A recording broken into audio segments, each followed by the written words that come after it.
നമുക്ക് ബാലിന്റെയും ഗോമതിയുടെ ഇന്നത്തെ നല്ലൊരു കഥ ആയിട്ടല്ല. അതിനു മുമ്പ് ഒരു കാര്യം പറഞ്ഞായിട്ട് വീഡിയോ ഇഷ്ടപ്പെടുവാണെങ്കിൽ ഒന്ന് ഹൈപ്പ് ചെയ്യാൻ മറക്കരുതേ.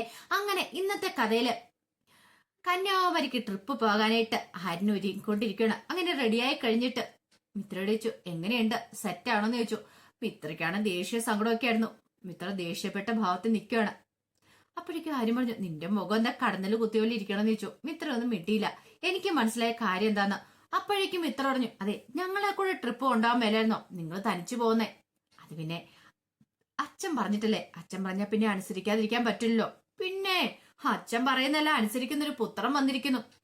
എപ്പോഴെങ്കിലും അച്ഛൻ പറയുന്ന കാര്യം അനുസരിച്ചിട്ടുണ്ടോന്ന് ചോദിച്ചു. പക്ഷേ ഇങ്ങനെയുള്ള കാര്യങ്ങളൊക്കെ നമ്മൾ അനുസരിക്കണ്ടേ മിത്രമോളെന്ന് ചോദിച്ചു. അതിനുശേഷമാണ് ആര്യം പറയണേ, ശരിക്കും പറഞ്ഞാലേ ഇത് ആനന്ദേട്ടനുള്ള ട്രിപ്പാന്ന് പറഞ്ഞു. ആനന്ദേട്ടനുള്ള അതേനേ, ആനന്ദേട്ടന്റെ മനസ്സ് മാറ്റാനായിട്ട് അച്ഛൻ കണ്ടെത്തിയ ട്രിപ്പാന്ന് എനിക്ക് തോന്നേ. അച്ഛന്റെ കുറെയൊക്കെ സ്വഭാവ ഗണങ്ങളൊക്കെ എനിക്ക് മനസ്സിലാവുമല്ലോ. അച്ഛനെ എനിക്ക് നന്നായിട്ട് മനസ്സിലാവുമെന്ന് പറഞ്ഞു. ഇത് കേട്ട് കഴിഞ്ഞപ്പോ മിത്ര ഒഴിച്ചു, എന്നിട്ടാണോ ആര്യൻ ഇടയ്ക്കിടയ്ക്ക് അച്ഛനോട് വഴക്കുണ്ടാക്കുന്നേ? അതെനിക്ക് ഇഷ്ടപ്പെടാത്ത കാര്യങ്ങളൊന്നും ഞാൻ അച്ഛനോട് വഴക്കടിക്കും. പക്ഷേ ഇത് ആനന്ദേട്ടനെ ഒന്ന് ഉഷാറാക്കാൻ വേണ്ടിയിട്ടാന്ന് പറഞ്ഞു ഈ ട്രിപ്പ് ഞങ്ങളോട് പൊയ്ക്കൊള്ളാൻ പറഞ്ഞേ. അങ്ങനെ അവരതിനെക്കുറിച്ച് സംസാരിച്ചുകൊണ്ടിരിക്കുന്ന സമയത്ത് മീനാക്ഷിയും ആകാശും കൂടെ മുറിയിലേക്ക് കയറി വരുന്നേ. ആകാശ് വന്ന ഉടനെ ആനോട് ചോദിച്ചു, എടാ നീ ഇത് ഏത് ഷർട്ടാ ഇട്ടിരിക്കുന്നത്? ഇത് എന്റെ ഷർട്ടല്ലേ, ഊരാൻ പറഞ്ഞു. അപ്പം ആകാശം കറുത്ത ഷർട്ടായിരുന്നു, അതുപോലെ ആരിന് കറുത്ത ഷർട്ടായിരുന്നു. ആ സമയം ആരും ചോദിച്ചു, എന്തിനാ ഞാൻ തൂരുന്നേ? വേണ്ട വേണ്ട, നമ്മൾ രണ്ടുപേരും ഒരേ കളറുള്ള ഷർട്ട് ഇട്ടുകൊണ്ട് പോണ്ട, ഇത് ഇത് എന്റെ ഷർട്ടാ, മയ്യേക്ക് ഊരി ഇടാന്ന് പറഞ്ഞു. ആ സമയത്ത് ആര്യം പറഞ്ഞു, അതിനെന്തിനാ ആകാശണ്ണ എന്നെ കൊണ്ട് ഊരിക്കുന്നത്? ആകാശണ്ണ കൂടെ ഊരിയെ പോരെ, ഞാൻ എന്താണല്ലോ ദൂരാൻ പോകുന്നില്ലെന്ന് പറഞ്ഞു.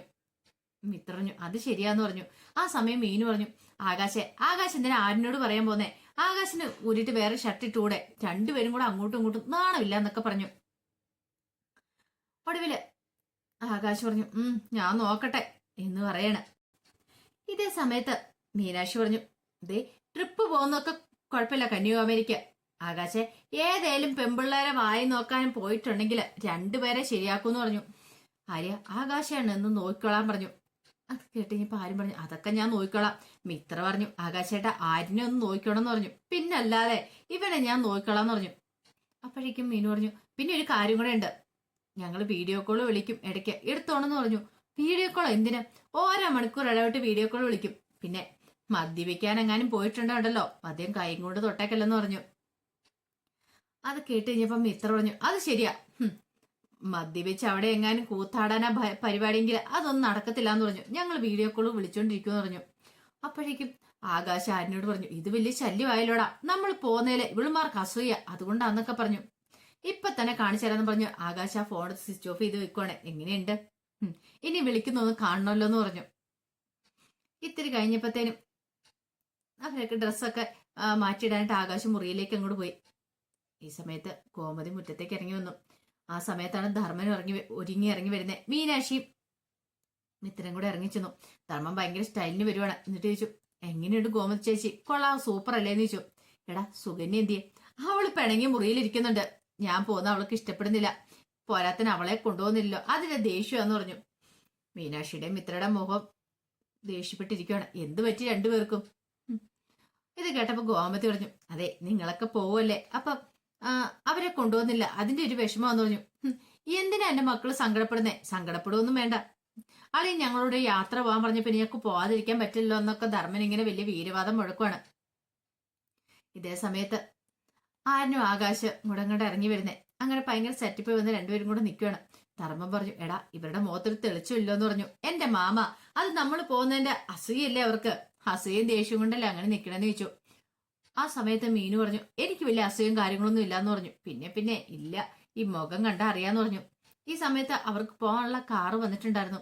അല്ല ആനന്ദാണ് ഇത് എവിടെ പോയി കിടക്കുവാന്ന് ചോദിച്ചു. അപ്പോഴാണ് ആനന്ദ് ഒരുങ്ങി അങ്ങോട്ടേക്ക് വരുന്നത്. ആനന്ദ് നോർമൽ സ്റ്റേജില് മുഖത്തൊരു സന്തോഷമൊന്നും ഉണ്ടായിരുന്നില്ല, സങ്കടഭാവമായിരുന്നു. ആനന്ദം കൂടെ അങ്ങോട്ട് വന്നു കഴിഞ്ഞപ്പോ ധർമ്മം പറഞ്ഞു, എങ്കിൽ ശരി നമുക്ക് ഇറങ്ങിയാലോ എന്ന് ചോദിച്ചു. ആര്യം പറഞ്ഞു, അച്ഛനെ കണ്ടില്ലോ എന്ന് പറഞ്ഞു. അത് ശരിയാണല്ലോ, അളിയൻ ഇത് എവിടെ പോയേക്കുവാ? ദേ അച്ഛൻ വന്നാലേ പൈസ കിട്ടത്തുള്ളൂ, പോവാൻ നമുക്ക് വണ്ടിക്കൂലിയും കാര്യങ്ങളൊക്കെ വേണ്ടേ, അച്ഛനല്ലേ ഈ ട്രിപ്പിന്റെ പണം മൊത്തം മുടക്കുന്നേ, അപ്പൊ പിന്നെ അച്ഛൻ വരട്ടെ എന്ന് പറഞ്ഞു. ഈ സമയത്ത് ഗോമതി പറഞ്ഞു, ശരിയാണല്ലോ ബാലേട്ടൻ വന്നില്ലല്ലോ, ബാലേട്ടാന്ന് പറഞ്ഞുകൊണ്ട് ഗോമതി അവിടെ നിന്ന് വിളിക്കുവാണ്. ഈ സമയം ബാലൻ നല്ല ഫ്രീക്ക സ്റ്റൈലിൽ റെഡിയാകുമായിരുന്നു. കൂളിംഗ് ഗ്ലാസ് ഒക്കെ വെച്ച അടിപൊളി ഷർട്ടൊക്കെ ഇട്ട് നല്ല കറുത്ത മുണ്ടൊക്കെ എടുത്ത് ഇങ്ങനെ ബാലൻ റെഡിയായിട്ട് അങ്ങോട്ട് പുറത്തേക്ക് ഇറങ്ങി വരുവാണ്. ആ കാഴ്ച കഴിഞ്ഞപ്പോ ധർമ്മനൊക്കെ അന്താളിപ്പോടെ നോക്കുവാണ്. ദൈവമേ, അളിയന്റെ ലുക്കിന് മുന്നിൽ തനിക്ക് പിടിച്ചു നിൽക്കാൻ പറ്റില്ലല്ലോ എന്നൊരു ചിന്തയായിരുന്നു ധർമ്മന്റെ മനസ്സിലുണ്ടായിരുന്നേ. ആനും ആകാശമൊക്കെ അന്തം വിട്ട് ഇങ്ങനെ നോക്കുവാണ്. അങ്ങനെ ഒരു ഭാഗമൊക്കെ ആയിട്ട് ഇങ്ങോട്ടേക്ക് വരുന്നത് കണ്ടു കഴിഞ്ഞപ്പോഴത്തേനും ഗോമതിച്ചു, അല്ല ബാലേട്ടാ, ബാലേട്ടൻ ഇത് എങ്ങോട്ടാന്ന് ചോദിച്ചു ഭാഗമൊക്കെയായിട്ട്. ഈ സമയം മീനുവും മിത്രയൊക്കെ അന്താളിപ്പോട് കൂടിയിട്ടാണ് ബാലിനെ നോക്കുന്നത്. ബാലിന്റെ പുതിയ സ്റ്റൈലും കാര്യങ്ങളും കണ്ട് അവർക്കൊന്നും വിശ്വസിക്കാൻ പോലും പറ്റുന്നുണ്ടായിരുന്നില്ല. അല്ല, ബാലേട്ടൻ എന്താ ഈ ലുക്കില്, ഇത് എവിടെ പോകാന്ന് ചോദിച്ചു. അതെ, ഞാൻ ഇവിടെ കൂടെ ട്രിപ്പ് പോകുന്നേ. ട്രിപ്പോ? ബാലേട്ടൻ അതിനെ കുറിച്ചൊന്നും പറഞ്ഞില്ലല്ലോ. അതിന് ബാലേട്ടൻ എന്തിനാ പോകുന്നതെന്ന് ചോദിച്ചു. പിന്നെ കുട്ടികളെ തന്നെ വിടാൻ പറ്റുമോ? ഇല്ലല്ലോ. അവരെയൊക്കെ നോക്കാനായിട്ട് ആള് വേണ്ടേ, അതുകൊണ്ട് ഞാനും കൂടെ പോണോന്ന് പറഞ്ഞു. ഗോമതി ഒരു നിമിഷം ഞെട്ടിപ്പോയി. ഗോമതി ഇത് സ്വപ്നത്തിൽ പോലും പ്രതീക്ഷിച്ച കാര്യമായിരുന്നില്ല. അത് കേട്ട് കഴിഞ്ഞപ്പോ മീനാക്ഷിക്കും ഇത്രയ്ക്കും സന്തോഷമായി. അവർ പരസ്പരം നോക്കുവാണ്. ഈ സമയത്ത് ആകാശ് ഹാരിനോട് പറഞ്ഞു, എടാ നമ്മളിനി എന്ത് ചെയ്യുന്നു ചോദിച്ചു. അപ്പോഴേക്കും ബാലൻ പറഞ്ഞു, ഗോമതി ഞങ്ങള് ബാച്ചിലേഴ്സ് ഒന്ന് പോയി അടിച്ചു പൊളിച്ചിട്ട് വരാന്ന് പറഞ്ഞു. ബാച്ചിലേഴ്സോ? ബാലേട്ടൻ എങ്ങനെ ബാച്ചിലേഴ്സ് ആവും? അല്ല, നിങ്ങൾ പെണ്ണുങ്ങളൊന്നും ഇല്ലല്ലോ കൂടെ, അതുകൊണ്ട് ഇനിയിപ്പൊ ഞങ്ങൾ ബാച്ചിലേഴ്സ് അല്ലേ, ഞങ്ങൾ പോയി അടിച്ചു പൊളിച്ചിട്ട് വരാന്ന് പറഞ്ഞു. ഗോമതിക്കാണ് സഹിക്കാൻ പറ്റുന്നുണ്ടെന്നില്ല, ഭയങ്കര ദേഷ്യമായിരുന്നു ഗോമതിക്ക്. ഈ സമയത്ത് ആകാശ് ഹാരിനോട് പറഞ്ഞു, എടാ ഇതൊരുമാതിരി പരിപാടിയായി പോയല്ലോ. സ്കൂളിൽ ഹെഡ് മാസ്റ്റർ കുട്ടികളെ ശാസ്ത്രമേളയ്ക്ക് കൊണ്ടുപോകുന്ന പോലെ ആയിരിക്കും. ഞാനില്ല, എനിക്ക് തല ഇറങ്ങുന്നുണ്ടെന്ന് പറഞ്ഞു. ആ സമയത്ത് ബാലൻ പറഞ്ഞു, എല്ലാരും പോയി കാറിലേക്ക് കയറാൻ പറഞ്ഞു. ആരും കേറുന്നില്ല, നിൽക്കുവാണ്. എന്താടാ ആകാശേ, എനിക്കെന്തോ തല ഇറങ്ങുന്ന പോലെ തോന്നുന്നുണ്ട്. അതെ, നിന്റെ കറക്കമൊക്കെ മാറിക്കോളും, പോയി കയറാൻ പറഞ്ഞു. ആരിനും ഇങ്ങനെ നിൽക്കുവാണ്. നീ എന്താടാ കേറുന്നില്ലേന്ന് ചോദിച്ചു. കേറിക്കോളാന്ന് പറഞ്ഞു. ധർമ്മനും എന്ത് ചെയ്യണമെന്നറിയില്ല, പെട്ടുപോയല്ലോ എന്റെ ഭഗവാനെ എന്നൊരു ചിന്തയായിരുന്നു. അളയന്റെ കൂടെയാ പോകുന്നെങ്കിൽ ഒരു രക്ഷയില്ല, അളയൻ ഒന്നിനും സമ്മതിക്കില്ല. ശരിക്കും ഒന്ന് എൻജോയ് ചെയ്ത് ഇത്തിരി ബിയറൊക്കെ അടിച്ച് ഒന്ന് അടിച്ചു പൊളിക്കാന്നൊക്കെ കരുതിയിരുന്ന, പക്ഷേങ്കില് ബാലൻ കൂടെ ആണെങ്കിൽ ആ നടക്കില്ലോ എന്ന് ഓർത്തിട്ട് അതിന്റെ ഒരു വിഷമമായിരുന്നു അവർക്ക്. അങ്ങനെ ഒടുവില് എല്ലാരും കൂടെ പോയി കാറിലേക്ക് കയറി ടാറ്റയെ കൊടുത്ത് അവരും കൂടെ പോകുന്ന സമയത്ത് ഗോമതിക്ക് വല്ലാത്തൊരു ടെൻഷനായിരുന്നു. ഗോമതിക്കാണെങ്കിൽ ഒരു സന്തോഷം ഉണ്ടായിരുന്നില്ല. ദേഷ്യപ്പെട്ടാണ് ഗോമതി ഇങ്ങനെ നിൽക്കുന്നത്. ഇതേ സമയത്ത് മീനാക്ഷിയും മിത്രയും കൂടെ അകത്തേക്ക് എറിച്ചെന്നു. പിന്നീട് ഭയങ്കര ഡാൻസാണ്. ഗോമതി ഇത് കണ്ടോണ്ടാ കയറി വരുന്നത്. ഗോമതി വെച്ച്, നിങ്ങൾക്ക് ഇത് എന്ത് പറ്റിയെന്ന് ചോദിച്ചു.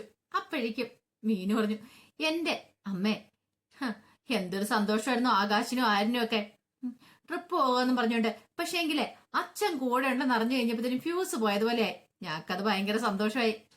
അച്ഛനും കൂടെ കയറി കഴിഞ്ഞപ്പോ മിത്ര പറഞ്ഞു, അതെ, അങ്കിള് കയറി കഴിഞ്ഞപ്പോഴാ ഒരു സമാധാനം ഏതാ, അങ്ങനെ തന്നെ വേണമെന്ന് പറഞ്ഞു അവർക്ക്. ഈ സമയം സുകന്യ പറഞ്ഞു, എന്നെയും കൂടെ ട്രിപ്പ് കൊണ്ടുപോകുന്ന ഓർത്ത് ഞാനിരുന്ന എന്റെ മേക്ക് കിറ്റും കാര്യങ്ങളൊക്കെ നേരത്തെ ധർമ്മേന്റെ ബാഗിലെടുത്ത് വെക്കുകയും ചെയ്തെന്ന് പറഞ്ഞു. അത് കേട്ടത് മിത്ര പറഞ്ഞു, എങ്കിൽ എപ്പ പോയെന്ന് ചോദിച്ചാൽ മതിയേത്, സുകന്യേച്ചിയുടെ മേക്കപ്പ് കിറ്റും കാര്യങ്ങളൊക്കെ അതെ മാമൻ എവിടെയെങ്കിലും കൊണ്ട് കളഞ്ഞിട്ട് വരത്തുള്ളൂ എന്നൊക്കെ പറഞ്ഞു. അത് കേട്ട് കഴിഞ്ഞപ്പോ ഭയങ്കര ടെൻഷനായി. കൊണ്ട് കളയുമോന്ന് ചോദിച്ചു. പിന്നല്ലാതെ. ഈ സമയം ഗോമതി പറഞ്ഞു, എന്നാലും എന്നെയും കൂടെ കൊണ്ടുപോകായിരുന്നു ബാലേട്ടന്റെ ട്രിപ്പ്. മിത്ര വന്നിട്ട് പറഞ്ഞു, അപ്പച്ചി ആരാ ഇത്തിരി മനസ്സമാധാനം ആഗ്രഹിക്കാത്തെന്ന് ചോദിച്ചു. നീ എന്താടി പറഞ്ഞെന്ന് ചോദിച്ചു. മിത്രയായിട്ട് ഓടിക്കുവാണ്. ആ സമയം മീനാക്ഷി പറഞ്ഞു, അവര് പോയി എൻജോയ് ചെയ്തിട്ട് വരട്ടെ അപ്പച്ചി, നമുക്കിവിടെ അടിച്ചു പൊളിക്കാന്നൊക്കെ പറഞ്ഞ് ഗോമതിയെ സമാധാനിപ്പിക്കുകയാണ്. ഇതേ സമയത്ത് അവര് കാറിൽ യാത്ര ചെയ്തോണ്ടിരിക്കുക. ബാലനും ആര്യനും ആകാശവും ഒക്കെ. ആരും ഒന്നും മിണ്ടുന്നില്ല. വല്ലാത്തൊരു മൂകതയായിരുന്നു. ആകാശിനോട് ആര്യം പറഞ്ഞു, എന്താടാ ഇതെന്ന് ചോദിച്ചു. എനിക്കറിയില്ല എന്ന് പറഞ്ഞു. വല്ലാതിരിക്കണം. ആ സമയം ബാലൻ തിരിഞ്ഞു നിന്നിട്ട് ചോദിച്ചു, ഇതെന്താ നിങ്ങളെ എല്ലാരും ഇങ്ങനെയെന്ന് ചോദിച്ചു. എന്താ ഒരു ഉന്മേഷം ഒന്നും കാണുന്നില്ലല്ലോ ടൂറ് പോകുന്നതിൻ്റെതായ. ഉന്മേഷമൊക്കെ ഉണ്ടാളിയ, അത് കന്യാകുമാരി ചെന്നീമ്പോ അറിയാന്ന് ധർമ്മം പറഞ്ഞു.